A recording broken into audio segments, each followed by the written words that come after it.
روزانہ ایسے اسلامی واقعات سننے کے لیے ہمارے چینل کو سبسکرائب ضرور کریں۔ سلطان نے کہا، میں محمود ہوں، بت فروش نہیں۔ لاکھوں سکوں کی پیشکش بھی اسے اس کے اللہ سے دور نہیں کر سکی۔ کیا آپ جانتے ہیں کہ سلطان محمود غزنوی نے سومناتھ کو کیوں توڑا؟ چلیے جانتے ہیں۔ سردیوں کی ایک لمبی رات تھی جب غزنی کی سرزمین پر سلطان محمود غزنوی کی آنکھوں میں نیند نہیں تھی۔ اس کے سامنے ایک نقشہ کھلا تھا، ہندوستان کی سرزمین کا نقشہ، لیکن یہ صرف زمین کا نہیں بلکہ ظلم، نافرمانی اور تقدس کی توہین کا نقشہ تھا۔ اس کی آنکھیں اس جگہ پر جمی تھیں جسے سومناتھ کہا جاتا تھا، ایک بتکدہ جس کی شہرت اس دور میں اتنی تھی کہ دور دراز سے لوگ وہاں سر جھکانے آتے، مگر اللہ کے آگے نہیں، پتھر کے بتوں کے آگے۔ لیکن سلطان کا ارادہ لوٹ، تہذیب کی تباہی یا غیروں سے دشمنی کا نہیں تھا۔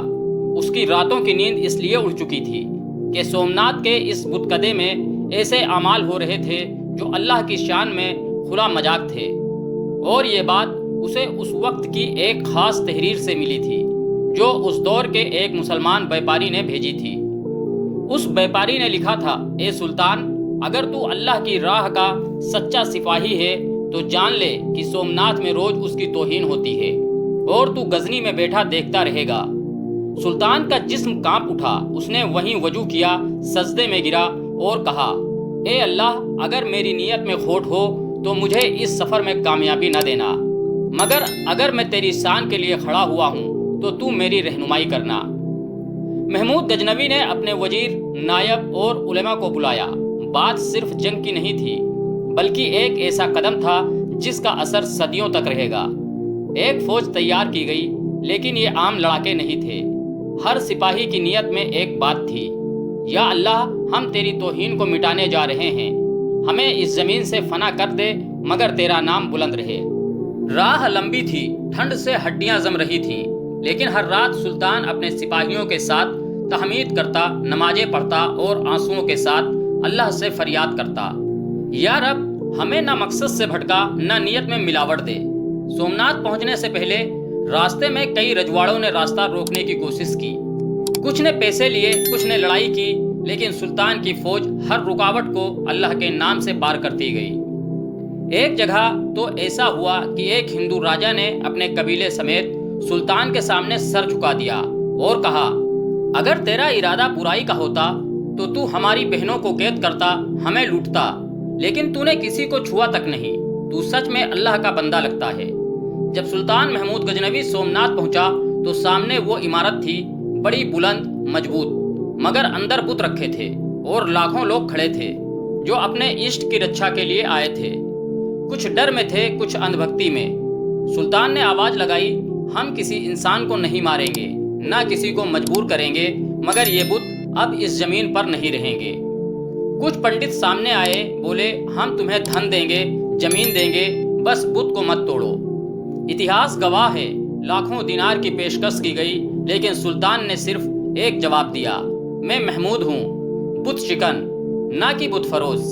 سلطان نے خود اپنے ہاتھوں سے اس بت کو زمین پر گرایا اور ساتھ ہی گر گئی وہ گھمنڈ کی عمارت جو اللہ کو چھوڑ پتھر سے امید لگاتی تھی۔ اچانک ایک عجیب خاموشی چھا گئی، جیسے فضا بھی تھم گئی ہو۔ کچھ لوگ کانپنے لگے، کچھ نے وہیں سجدے میں سر رکھ دیا۔ عورتوں نے کہا، آج ہم نے دیکھا کہ ایک خدا کے بندے میں کیسی طاقت ہوتی ہے۔ لیکن بات یہیں ختم نہیں ہوئی۔ محمود نے سومناتھ کے لوگوں سے کہا، اب اگر کوئی اسلام کو سمجھنا چاہے تو ہم ہیں بتانے کو، نہیں چاہے تو مجبوری نہیں، کیونکہ ہمارا ارادہ صرف شرک کو ہٹانا تھا، انسان کو نہیں۔ اتہاس میں یہ درج ہے کہ سینکڑوں لوگوں نے اپنے دل سے کلمہ پڑھا جب انہوں نے مسلمانوں کا برتاؤ دیکھا، کوئی لوٹ نہیں، کوئی جبر نہیں، صرف عدل، انصاف اور اللہ کا ڈر۔ جب سلطان واپس لوٹا تو اس کے ہاتھ میں کوئی سونا نہیں تھا، بلکہ وہ لکڑی کا ٹوٹا بت تھا جسے اس نے غزنی کی سب سے نیچی گلی میں پھینکوایا، تاکہ لوگ ہر روز اسے پیروں تلے رونتے ہوئے یاد رکھیں کہ اصل طاقت صرف اللہ کی ہے، باقی سب فنا ہو جاتے ہیں۔ وہ رات جب اس نے پہلی بار فیصلہ لیا تھا اور یہ رات جب وہ لوٹ رہا تھا، دونوں میں بس ایک بات بدل چکی تھی۔ اب اس کا نام صرف محمود نہیں تھا بلکہ محمود بت شکن بن چکا تھا، وہ شخص جو اللہ کی توہین پر خاموش نہیں رہا۔ دوستوں اس کہانی سے ہمیں یہ سبق ملتا ہے کہ جب ارادہ صرف اللہ کے لیے ہوتا ہے تو نہ سونا معنی رکھتا ہے، نہ تخت نہ تاج معنی رکھتا ہے، تو بس حق اور حق کبھی جھکتا نہیں۔ دوستوں اگر آپ کو یہ سچا اسلامی واقعہ پسند آیا ہو تو ویڈیو کو لائک کریں، شیئر کریں اور ہمارے چینل نہال اسٹوری کو سبسکرائب کرنا نہ بھولیں۔ اگلی کہانی میں پھر ملتے ہیں ایک سچے اور اثردار واقعے کے ساتھ، تب تک کے لیے اللہ حافظ۔